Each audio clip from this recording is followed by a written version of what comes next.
SARL, SAS ou société civile.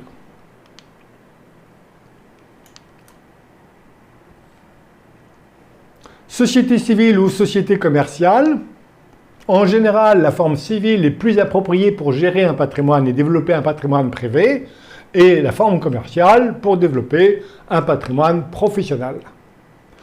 Et voici la comparaison SARL, SAS, société civile.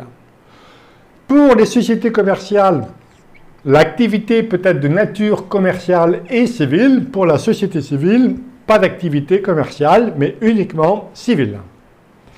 En cas de conflit, je préfère la forme commerciale parce que j'ai affaire au juge commercial qui, en principe, s'entend mieux sur les sociétés opérationnelles, alors que le juge civil, c'est civil, quoi. Hein. Holding, commissaire aux apports, éventuellement, commissaire aux apports, donc à la SARL et pour la SAS, alors qu'il n'y a pas de commissaire aux apports pour les apports faits au bénéfice d'une société civile. Pour la SARL, la SAS, la holding peut être animatrice, passive, uniquement passive pour la société civile. Pas de convention de service pour les sociétés civiles parce que les conventions de service sont de nature commerciale. Et l'avantage ici de la SARL par rapport à la SAS essentiellement, je pense que non seulement c'est le régime TNS, mais également il n'y a pas de taxe sur les salaires lorsqu'il s'agit d'une holding SARL, contrairement à la SAS. Les associés, les responsabilités à forme commerciale SARL, SAS sont limitées aux apports, société civile illimitée, responsabilité. Pas d'obligation de libération au moment de la création de la société civile. Direction SARL, SAS, société civile, avantage à la SAS et à la société civile. Pourquoi? Parce que le gérant est obligatoirement une personne physique dans la SARL. Pour la SAS, ça peut être une personne morale, y compris qui ne soit pas associée. D'ailleurs, non pas souvent, c'est inexact, mais la SAS peut être un excellent moyen de substitution au mandat de protection future. Mandat de protection future qui est souvent proposé au chef d'entreprise au cas où il perd la tête de confier la gestion de son entreprise à un tiers. Pour moi, c'est une mesure très fragile. Alors, j'ai fait un dossier sur ce sujet-là. Mais dès qu'on propose aux dirigeants d'entreprise un mandat à effet posthume, je fais tout casser. Alors qu'une SAS, je peux confier la gestion à un ami, et puis à ce moment-là, le patrimoine est géré en toute liberté, sans intervention possible du juge. Pareil, même souplesse pour la société civile, puisqu'on a vu que les décisions sont organisées selon les statuts. Vous savez, quelquefois, ça me prend une semaine pour écrire des statuts. Mais je facture en conséquence, évidemment. Ça dépend de mon inspiration. Pourquoi? Parce que c'est toujours des cas particuliers. Les pouvoirs dans la société civile, les pouvoirs du gérant sont limités par l'objet social. On en a parlé précédemment avec la rédaction de l'objet social chez moi, qui est la société civile peut accomplir tous les actes civils, quel qu'en soit le risque. Et l'avantage de la société civile, c'est aussi que c'est pour ça que ça montre une meilleure souplesse pour gérer un patrimoine privé ou pour fluidifier la trésorerie entre patrimoine professionnel et patrimoine privé.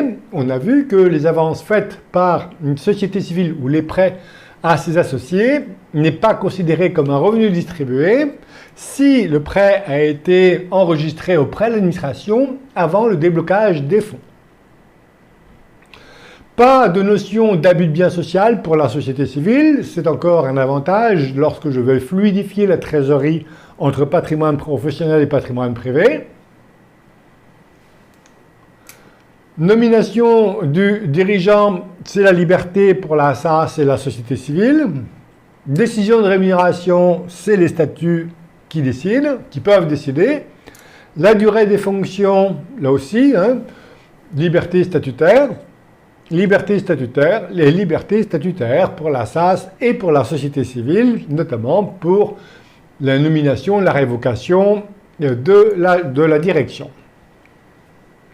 Toujours dans le chapitre associé vote, liberté statutaire pour les prises de décision, alors que la SARL c'est lourd, les AGO, les AGE, avec le formalisme de convocation, alors que la SAS, totale liberté et totale liberté également pour la société civile.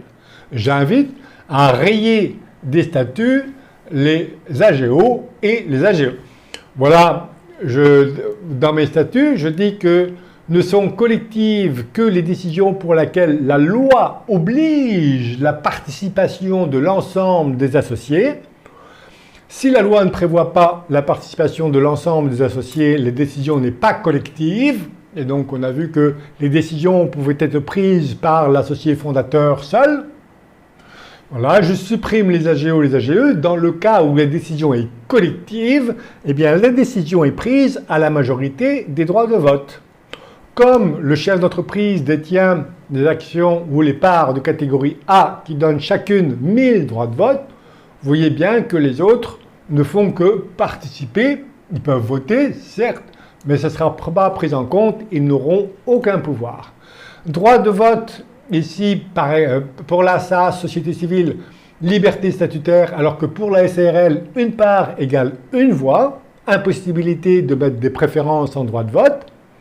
L'usufruit nu propriétaire, c'est le même régime pour les trois formes de société. En principe, sauf clause contraire, l'usufruitier affecte le bénéfice, le nu propriétaire.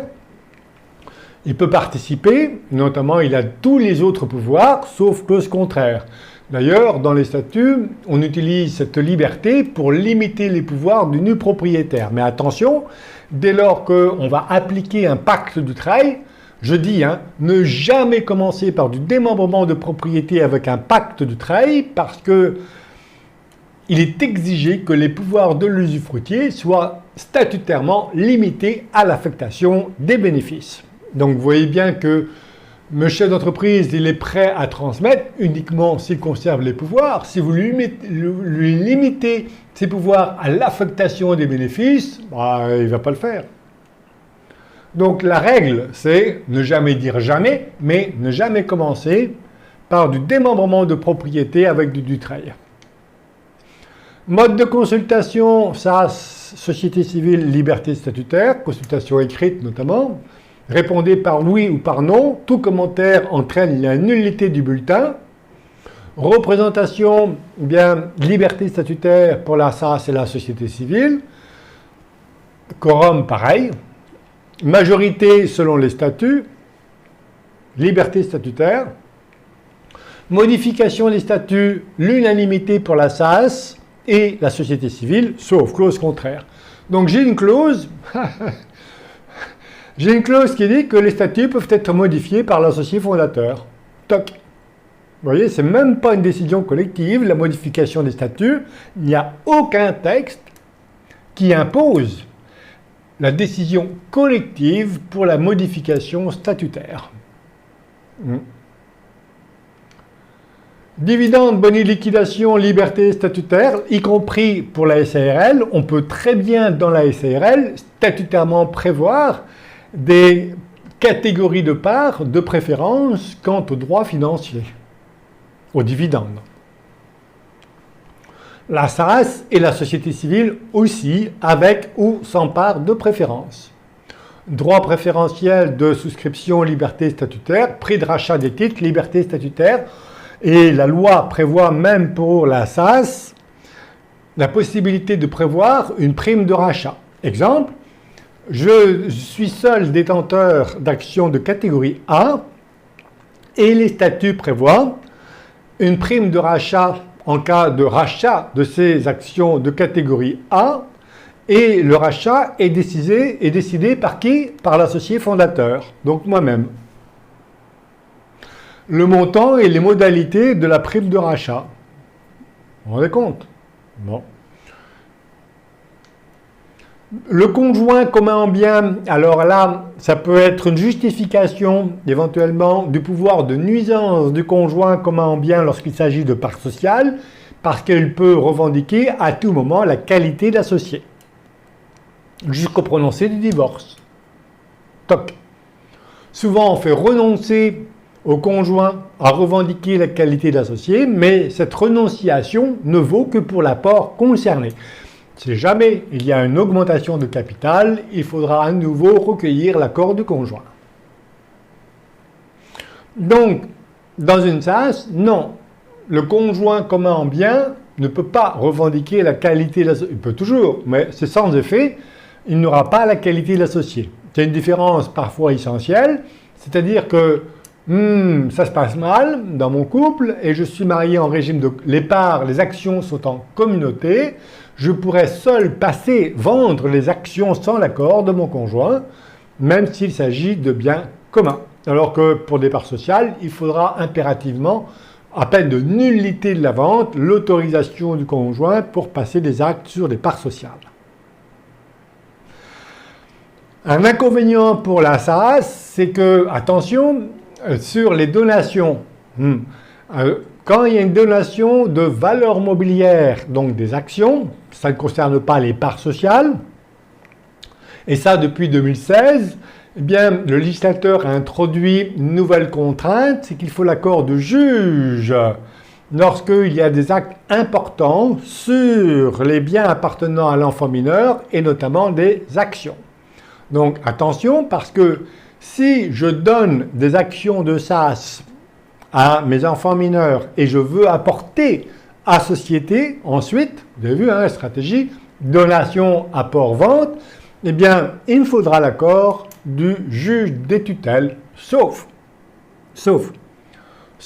si vous avez inséré, c'est primordial, dans l'acte de donation, vous avez écarté les règles de l'administration légale.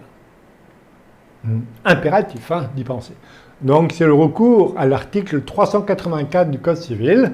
Voilà, je donne à mes enfants mineurs, mais j'écarte les règles de l'administration légale et je me nomme moi-même tiers administrateur. Ainsi, je peux seul prendre toutes les décisions concernant les actions qui étaient données et je me passe de l'accord du juge aux affaires familiales. Alors méfiez-vous, il y a plein de spécialistes qui affirment le contraire, mais bon, voilà, ils devraient se renseigner un peu plus. Cession de titres. Dans l'acte SAS, on peut prévoir des clauses d'inaliénabilité, des clauses d'agrément et des clauses d'exclusion. Mes statuts sont ainsi rédigés en termes d'exclusion. Voilà. Eh bien, alors, il faut toujours inscrire les causes de l'exclusion possible. Donc, la mésentente entre associés, avec un associé, avec l'associé fondateur, est une cause d'exclusion. C'est tout. Je ne m'entends plus avec toi, je t'écris en recommandé, je t'exclus. Et je t'exclus à quel prix? Bien, figurez-vous que pour la SAS, et uniquement la SAS, les statuts peuvent définir les modalités du prix de rachat des actions, notamment en cas d'exclusion. Et il y a une autre disposition spécifique à la SAS, c'est qu'en aucun cas la SAS n'a l'obligation de racheter les titres lorsque un associé a été autorisé notamment à sortir de la société. Voilà. Sinon, la société doit lui racheter ses titres.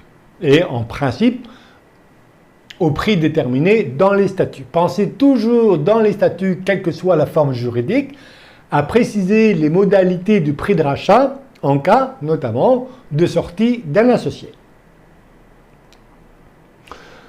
Sortie judiciaire d'un associé, pas d'obligation de rachat, on vient de le préciser. Ici, le transfert des titres pour la SAS, c'est assez facile, c'est par virement de compte à compte. Alors que pour les parts sociales, il y a nécessité d'un acte pour la forme de cession et pour constater la cession. Avantage pour les actions pour le calcul des droits d'enregistrement en cas de vente, 0,1 contre 3%, ou 5% pour tout le monde si la société est à prépondérance immobilière. Comptabilité non obligatoire mais très fortement recommandée, sauf dans certains cas, ou pour la société civile. Commissaire au compte, pas de CAC sauf certains seuils pour la société civile. convention réglementée, pas de procédure pour la société civile. Et au niveau social, ben voilà l'avantage de la SARL, mais vous voyez que c'est pratiquement le seul avantage, avec éventuellement pour échapper à la taxe sur les salaires pour les conventions de service, en termes de holding. Ce sont les deux grands avantages de la SARL, mais lorsqu'on considère l'ensemble, il paraît plus judicieux plutôt d'aller vers la SAS et la société civile. Mais si votre client est très attaché à la fois à la souplesse statutaire de la SAS et aux avantages TNS de la SARL, voilà le schéma qui va répondre à l'objectif, qui nous est donné par l'article L228-13 du Code de commerce, qui nous dit que lorsqu'une SAS ou une SARL, je crée une SARL en holding pour éviter la taxe sur les salaires, mais vous voyez, dès lors que je dis éviter, éviter, éviter, pour moi, c'est déjà, le terme est déjà répréhensible. Mais bon, allez, la SARL ici détient une SAS à plus de 50%, eh bien le L228-13 nous dit que dès lors qu'une SAS détient ou est détenue à plus de 50% du capital par une autre forme juridique, eh bien des avantages particuliers qu'on a dans la SAS peut être reproduit dans la SARL. Imaginons, donc c'est ce que j'appelle les actions de préférence reflets de groupe, intragroupe. Si j'ai des actions de catégorie A, B, C, avec et des droits de vote et des droits financiers, eh bien je vais créer des parts A, B, C dans la SARL qui auront les mêmes caractéristiques. Donc, quelque part, je transforme une SARL en SAS avec la possibilité de bénéficier du régime TNS. Voilà.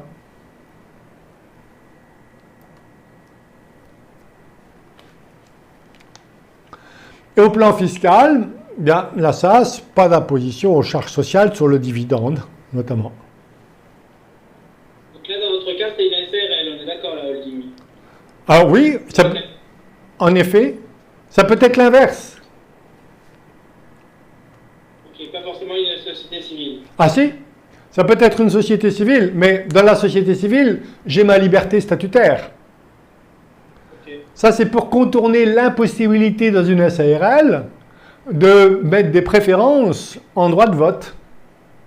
Puisqu'on a vu que chez moi, et quand je dis chez moi, c'est chez le client, hein, parce que moi, j'ai pas d'opinion. Hein.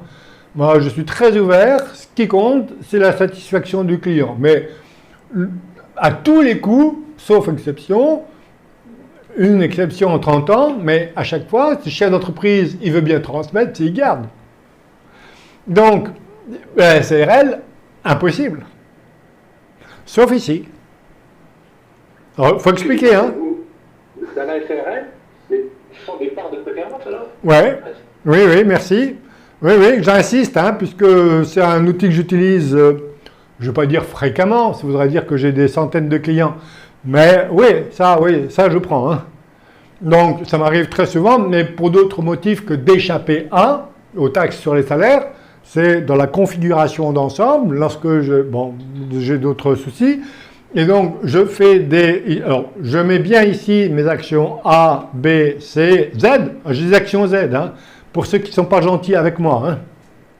Les actions Z, elles sont punissantes. Ça, c'est des préférences, et Z, c'est des dépréférences. Bon. T'es pas gentil avec moi, tes parts B deviennent des Z. Hein. Il vaut mieux pas m'avoir comme... Non, je plaisante. Donc, ici, je vais faire des... Alors, ma pratique, c'est de créer des préférences, des parts A, B, C, Z, les mêmes, et j'écris que les caractéristiques d'une part A ici sont les mêmes que celles de l'action A de la SAS, dont elle détient plus de 50% du capital.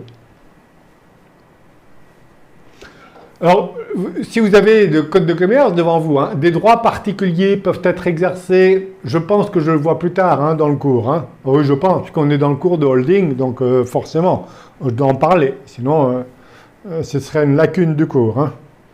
Mais c'est très puissant comme outil. Hein. Vous dites également que la gérance majoritaire peut être rémunérée donc, sur une société civile, dans un contexte PNS. Oui, en principe, mais attention, s'il y a une activité commerciale, mais attention parce que l'activité commerciale est prohibée en termes civils. Au plan fiscal, j'ai rien à dire.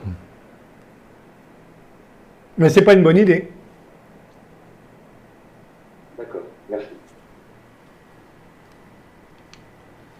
Et le pouvoir du conjoint commun en bien s'il s'agit de parts sociales. Apporter des biens communs, l'accord du conjoint. Acquérir des titres avec des fonds de la communauté, l'accord du conjoint. Revendiquer la qualité. Voilà.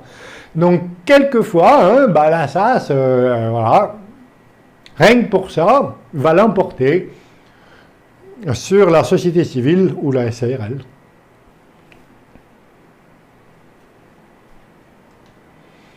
Donc, SARL ou SAS, SARL, la simplicité, avantage de la gérance majoritaire.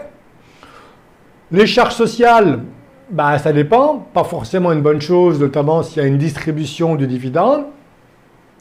La SAS, inconvénient, la charge sociale attachée au statut de salarié, mais liberté statutaire. Quand on considère l'ensemble, souvent, c'est la SAS. J'entends, il y a des spécialistes de la rémunération du dirigeant. Mais si je suis un spécialiste de la rémunération du dirigeant et j'occulte l'ensemble des autres aspects, je suis mal. Je vais raconter une histoire.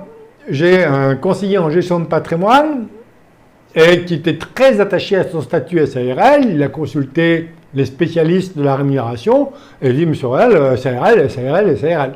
Je lui ai fait la démonstration. Maintenant, ça fait 7 ans, tiens, puisqu'il m'a appelé récemment pour dire « Ah, mon pacte du travail est terminé ». Donation à des enfants de 2 et de 4 ans, avec un pacte du travail, donation à port-vente.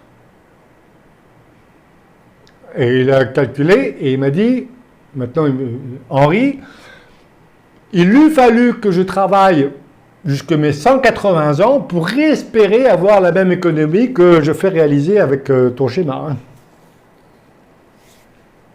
Voilà. Faut regarder. Se protéger d'un divorce, absence de taxation de dividendes aux cotisations sociales, réduire les droits d'enregistrement sur les cessions de titres. Bien souvent, on voit des transformations de SARL en SAS juste avant la vente pour réduire les droits d'enregistrement. Mais à chaque fois, j'invite à motiver les opérations. Hein. Donc, au niveau... On voit plus votre projection. Ah oui, pardon, merci. Pardon. Donc, voici, forme sociale, SARL ou SAS. Donc, SARL, vive la simplicité. Mais attention, charge sociale éventuellement sur le dividende, avantages, inconvénients. Et alors que la SAS, les avantages ici.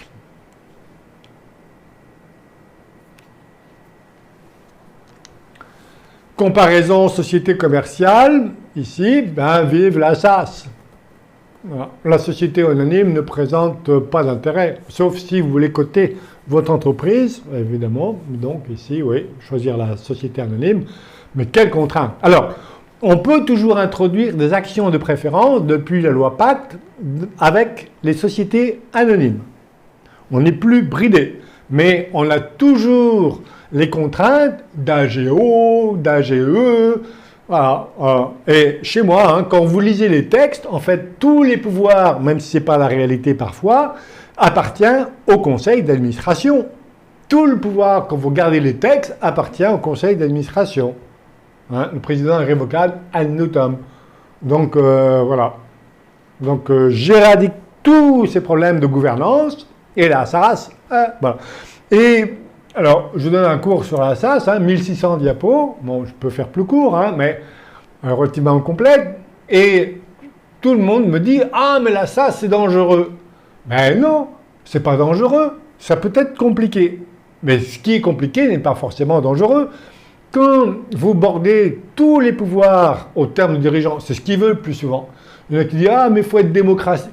Les spécialistes de la gouvernance ils disent « Ah, il faut être démocratique ». Mais ça se voit qu'ils ne sont pas propriétaires de leur entreprise, ceux-là. C'est des intellectuels. Hein. Mais le chef d'entreprise, qui veut, il est prêt à transmettre uniquement la plupart d'entre eux s'ils sont sûrs de conserver les pouvoirs. Surtout si j'invite le chef d'entreprise à transmettre le plus tôt possible à ses enfants, à l'ensemble de ses enfants, et de ne pas attendre un enfant repreneur. Pour une raison quand même cruciale pour moi, c'est la pérennité de l'entreprise familiale. Si vous n'avez pas, et j'en vois des chefs d'entreprise qui n'ont pas eu la présence d'esprit d'associer les enfants au capital de l'entreprise, quand ils voient leurs parents bosser comme des fous, ils disent « Moi, je ne veux pas faire ce métier-là ». Il faut avoir une affection particulière pour son entreprise pour avoir le sens du sacrifice. Pourquoi les enfants auraient-ils le sens du sacrifice alors qu'ils ne savent même pas quels sont les avantages qu'ils peuvent avoir ou l'affection qu'ils peuvent avoir envers leur entreprise? C'est sûr, si vous ne créez pas un lien en capital, c'est sûr qu'il y a peu de chances pour qu'ils rejoignent l'entreprise. Donc, on facilite la reprise, la volonté par l'enfant de revenir, de rentrer dans l'entreprise et à un moment éventuellement de la reprendre. Et en plus, vous favorisez complètement la transmission d'entreprise si vous associez, je sais que ça se fait par un, chez moi ça se fait. Quand j'ai des chefs d'entreprise qui créent de nouvelles activités, eh bien, on met les enfants mineurs au capital, majoritairement au capital de la création de leur société. Là, elle vient d'être créée. Elle a le crédit, ça ne vaut rien, la transmission est réalisée. Si vous attendez 20 ans, 30 ans, la valeur de la société vaut 10 millions, vous allez faire un pacte du trail, avec les contraintes que ça comporte, mais il y a quand même un coût de la transmission. Le meilleur moyen de transmettre, c'est d'associer les enfants directement au capital dès la création. Oui, mais les enfants sont mineurs. J'entends. Mais alors ? Qu'est-ce qu'il interdit? Ah oui, mais c'est pas bien. Moi, le subjectif ne m'intéresse pas. Objectivement, voilà, il vaut bien mieux, plutôt que la donation est la meilleure arme de défiscalisation, c'est je donne 1 000 € à mon enfant pour qu'il souscrive au capital de l'entreprise dès sa création. Là, ça, donc souplesse pour le dirigeant, et voilà, liberté statutaire pour la SAS, alors qu'on est engoncé dans les contraintes de la SARL ou de la société anonyme, alors que la SAS, c'est toujours la liberté statutaire.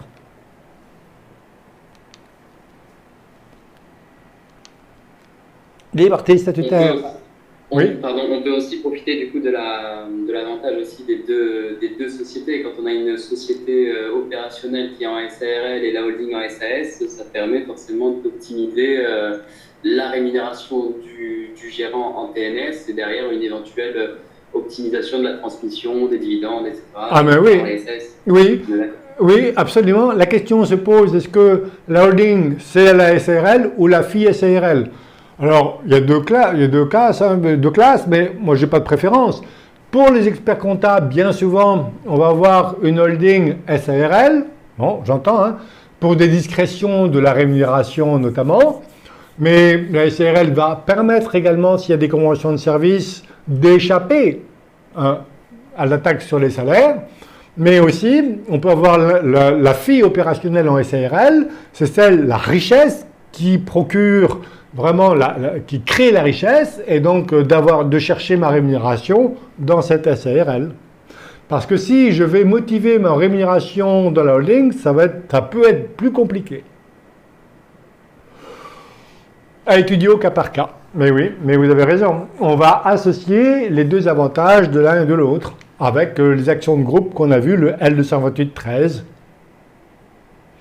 La SAS, je vais t'exclure à la valeur nominale. J'ai des clauses pour l'exclusion, où j'écris tout ça, qui peut le plus, peut le moins. Et j'écris des clauses. Voilà le prix de rachat, les modalités du prix de rachat de l'action, mais si j'exclus un associé pour mésentente, eh bien la société éventuellement peut lui racheter, si elle accepte de lui racheter, mais ça sera à la valeur nominale. et non pas à la valeur vénale, dès lors que la valeur nominale est inférieure à la valeur vénale. On me dit, monsieur, on ne peut pas écrire ça. Je dis, qu'est-ce qu'il interdit? C'est dans le code de commerce. Ah oui, mais fiscalement, c'est un autre débat, c'est un autre sujet. Si je donne 1 euro à l'associé exclu alors que l'action vaut 10 000 euros, bah, si l'administration fiscale, bon, elle dit non, ça vaut 10 000 euros, je vous taxe à 10 000, c'est son problème, c'est plus mon problème, quoi. Hein. Donc, je n'ai pas de jurisprudence sur ce sujet-là, mais personnellement, j'ai aucun risque. Dès lors que c'est inscrit dans les statuts. Hein. Commissaire aux comptes, convention réglementée a posteriori pour la SAS. Et voilà l'avantage de la SARL, gérance majoritaire. Ah ben voilà, les actions de préférence intra-groupe, mon L228-13 du Code de commerce, dès lors qu'une SAS est détenue ou détient à plus de 50% du capital, eh bien voilà, les droits particuliers peuvent être exercés dans la société qui contrôle la SAS ou qui est contrôlée par la SAS.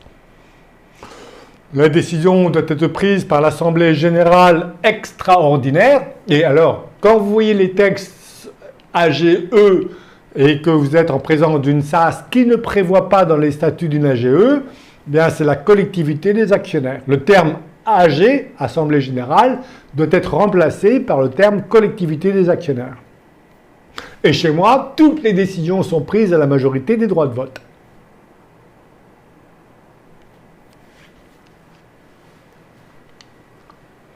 Voilà. Quelle forme juridique? Les actions de préférence. Ici, c'est la SAS qui détient plus de 50% de la SARL, mais je peux avoir un autre schéma, hein, l'inverse. Donc, je peux profiter des deux avantages. D'ailleurs, je ne sais pas si la version du cours que je vous ai donnée, j'ai fait aussi le schéma inverse. Il faut que je le mette. 255. Voilà. La liberté statutaire.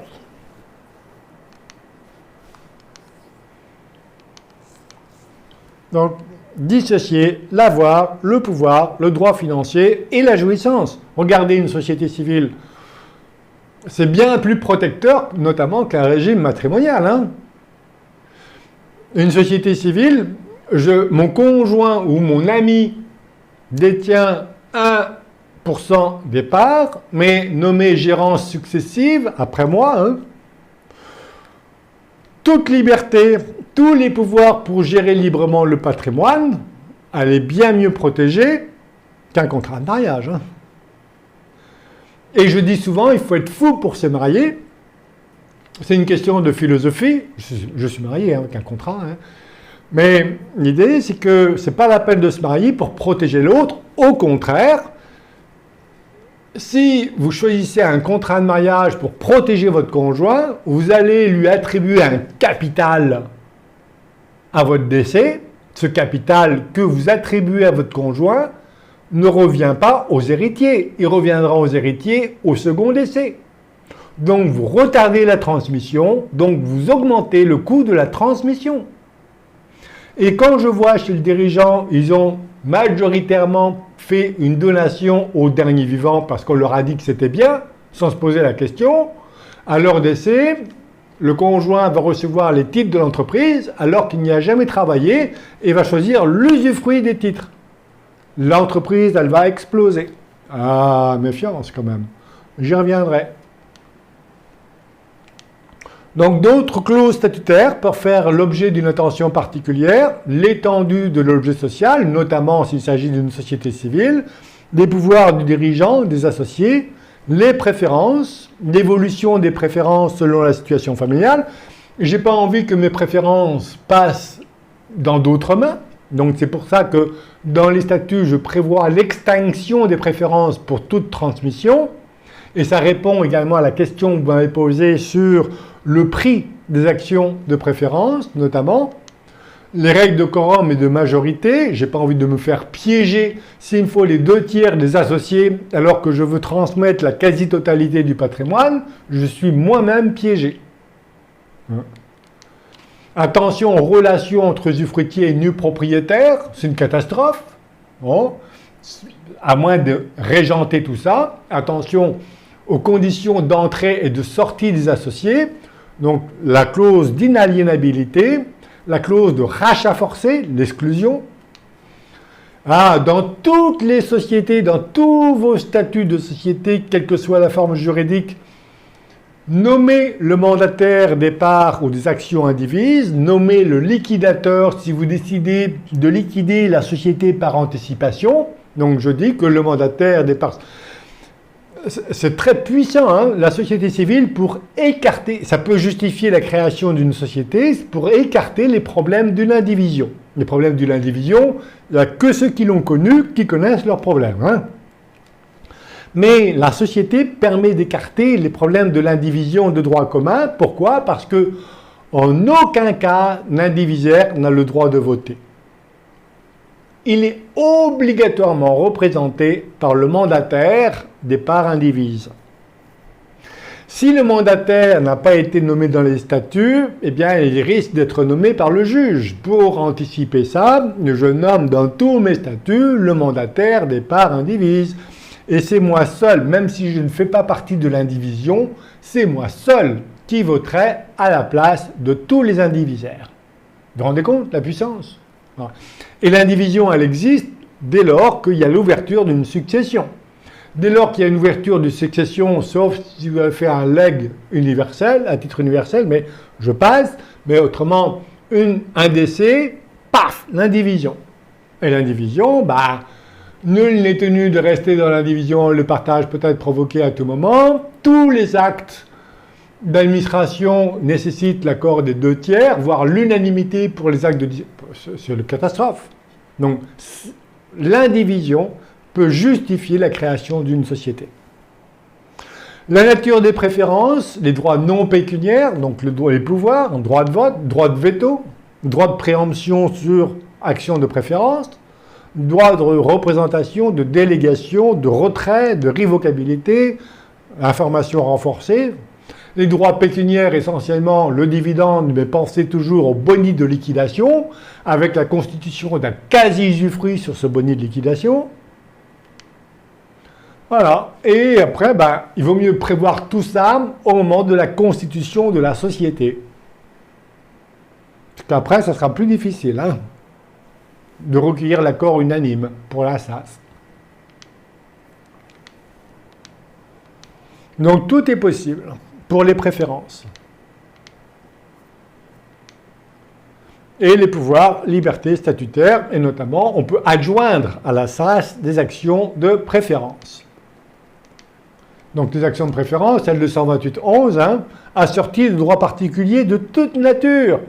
Et vous l'avez souligné, c'est que, attention, les clauses léonines sont prohibées. Celles qui affectent la totalité du bénéfice à un associé ou qui l'exonère de la totalité des pertes, donc ça c'est prohibé, mais ça, on a vu que c'est apprécié dans le temps, ou interdiction des clauses purement potestatives, c'est-à-dire qui dépendent de la volonté d'une seule personne. Mais vous voyez bien que chez moi, c'est jamais une question de personne. Quand j'écris que le pouvoir appartient à l'associé fondateur, c'est pas Henri Royal, c'est l'associé fondateur. Et la société civile, c'est pareil. Et pour toutes les sociétés pour toutes les sociétés, la part de ces codes civils, donc disposition générale à toutes les sociétés, la part de chaque associé dans les bénéfices et dans les pertes est à proportion du capital, le tout sauf clause contraire. Pareil pour le boni de liquidation. Donc, prévoyez dans les statuts cette possibilité de répartition. Alors, je prévois personnellement dans quasiment tous mes statuts la liberté, la souplesse de répartition du dividende chaque année. Ça veut dire que, mais c'est ainsi rédigé, hein, une part A détient entre 1 et 10 droits financiers. Une part B de 1 à 10 droits financiers. Une part C de 1 à 10 droits financiers. Une part O, ordinaire, 1 droit financier. Et chaque année, je peux décider d'attribuer le droit financier à chaque catégorie de parts. Tiens, cette année, je décide, l'associé fondateur, vous voyez, décide que le droit financier de la catégorie A est de 10 et la catégorie B est de 1.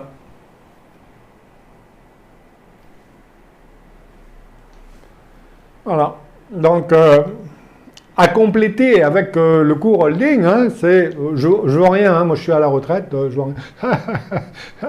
Mais bon, j'aime bien diffuser mon savoir, donc profitez-en tant que je suis en vie.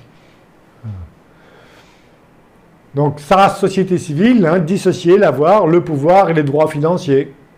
Et je ne fais jamais rentrer des tiers extérieurs au capital de la société.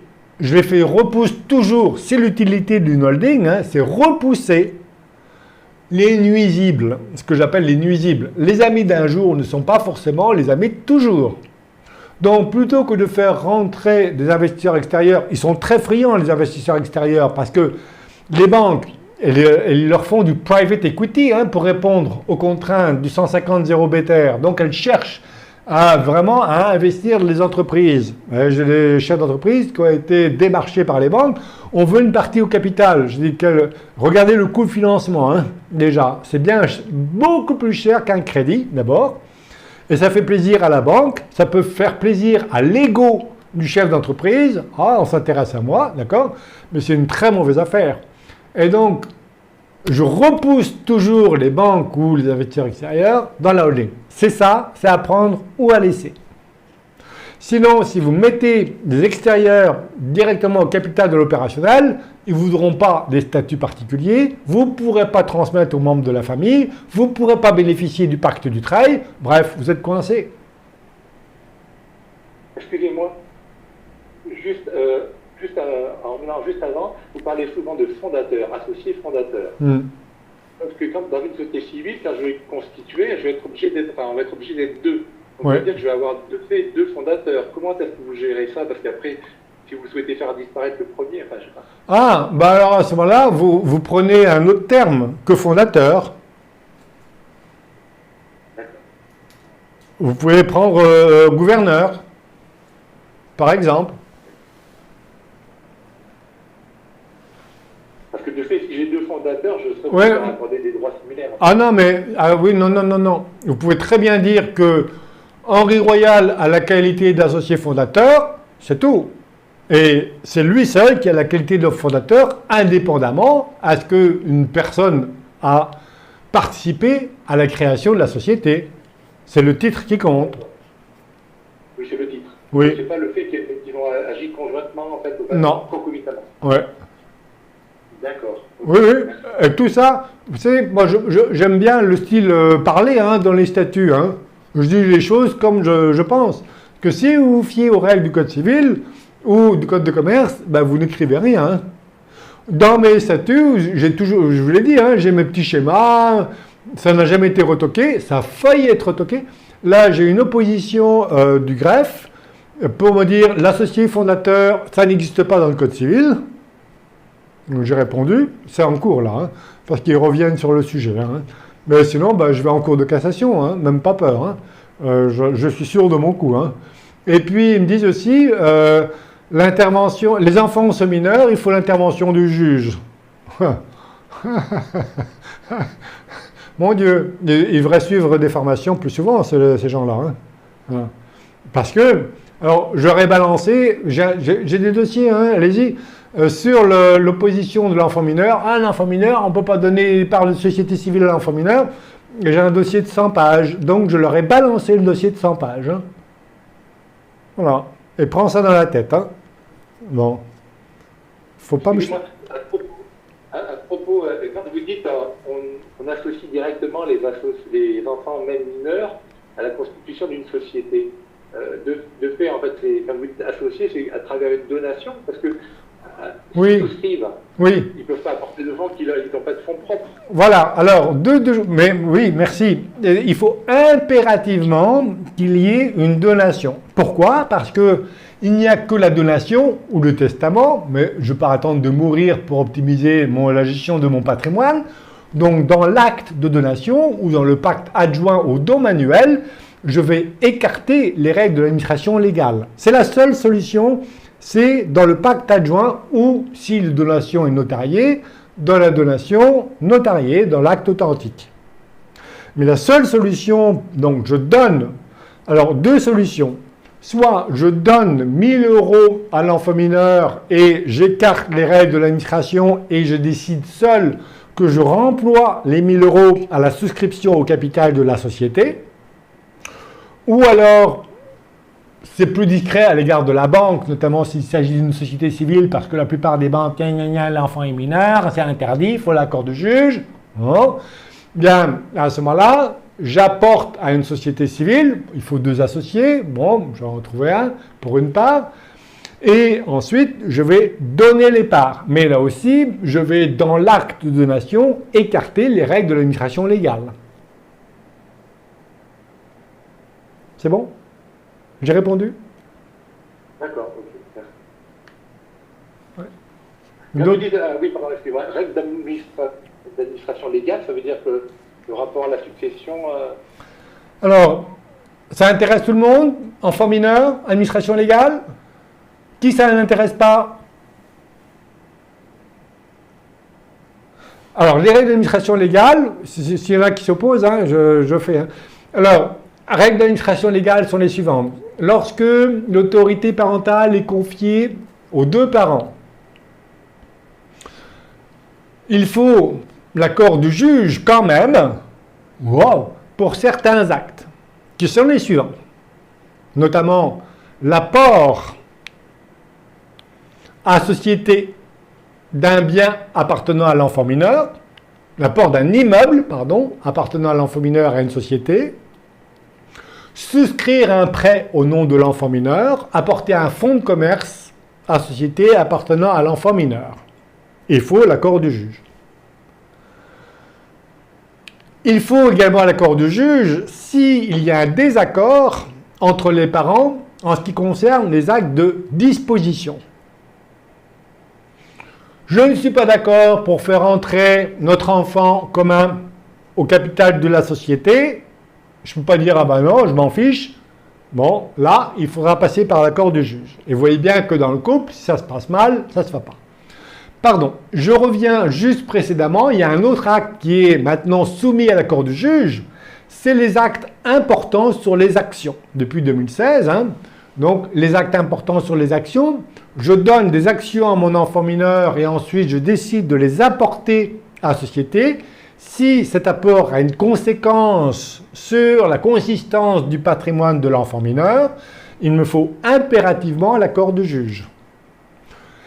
Tout ceci, sauf si dans l'acte de donation, j'ai écarté les règles de l'administration légale, 384 du Code civil. Voilà. Donc, j'écarte les règles de l'administration légale, je me nomme moi-même ce qu'on appelle tiers administrateur dans l'acte de donation, je m'accorde tous les pouvoirs, y compris tous les pouvoirs, sans exception, et rien que ces 3 lignes-là écartent l'intervention du juge et, si je veux, de l'autre parent de l'enfant. J'ai des situations quelquefois un peu tumultueuses dans les couples, et vous savez que quand les parents ont l'administration légale, ils ont aussi un droit de jouissance sur les biens appartenant à l'enfant mineur. Exemple, je suis divorcé, je donne à l'un de mes enfants mineurs, mon ex-conjoint peut prélever tout le dividende revenant à l'enfant mineur. Droit de jouissance spécial des parents. Sauf clause contraire. Donc, dans mon acte, dans mon pacte adjoint au don manuel, je peux écarter également le droit de jouissance légal des parents. C'est très puissant, hein? Et ça, vous le rencontrez très rarement. Je ne l'ai jamais vu, hein, chez les autres. Quand je vois les projets de donation, parce que je demande les projets de donation, voilà. Je ne vois pas. C'est bon? L'article que vous avez donné, c'est lequel? 384 du Code civil. Il y en a quelqu'un qui a le Code civil devant lui? Merci beaucoup. Ah. Et là, le greffe m'a dit, ah non, il faut l'accord du juge. C'est 384 du Code civil. Et donc, sur mon site internet, hein, j'ai un dossier où il y a près de 100 pages, hein, sur tous les articles du 384 du Code civil.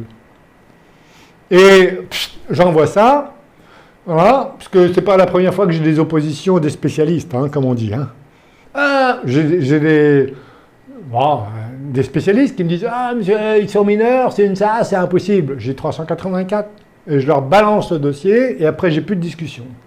Parce que quelquefois, j'aime pas convaincre les personnes. Convaincre, vaincre, c'est pas des bonnes relations pour moi. Hein. Donc, vous voyez que la holding peut servir à éloigner les investisseurs extérieurs. Je peux recourir au démembrement de propriété, attention au démembrement de propriété, et notamment, attention aussi à régler la répartition du dividende entre usufruitier et nu propriétaire. Car si vous ne prévoyez pas cette répartition-là, eh bien, l'usufruitier a droit au bénéfice courant et le nu propriétaire au bénéfice dit exceptionnel. Ça, c'est les sociétés à l'IR. Ne croyez pas, hein, quand je vois ça, c'est une disposition fiscale. Donc, au plan civil, en principe, sauf clause contraire, l'usufruitier, il a droit à quoi? Au bénéfice prélevé sur le report à nouveau et sur le bénéfice de l'exercice. Le nu propriétaire, il a droit aux sommes prélevées sur les réserves. Mais méfiez-vous, j'ai des clients qui on a recouru au démembrement, de propriété pour la fiscalité sur les droits de mutation à titre gratuit, certes. Mais aujourd'hui, ils se plaignent d'avoir des revenus pléthoriques. Ils n'en ont pas besoin. Et donc, leur patrimoine, il commence à gonfler avec des revenus dont ils n'ont pas besoin.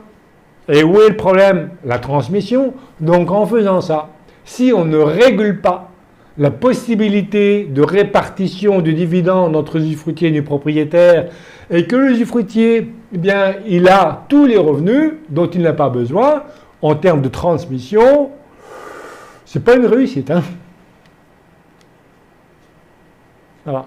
C'est pour la raison pour laquelle j'invite toujours à ce que les enfants détiennent des parts en pleine propriété de différentes catégories. Imaginez ici que les enfants détiennent des catégories B en rouge en pleine propriété, en bleu en pleine propriété.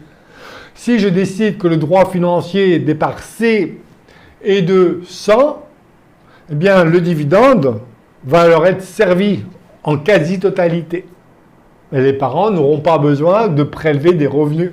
Alors que si les statuts ne prévoient pas ça, et que vous prenez une disposition à l'encontre des statuts, ça, c'est répréhensible par l'administration. Si tout est prévu dans les statuts et que vous avez expliqué les motivations économiques les finalités économiques qui ont guidé à la création de la société, vous devenez intouchable. C'est ce qu'on dit de moi. Bon, mais moi je dis que personne n'est intouchable. Hein. Mais les motivations économiques.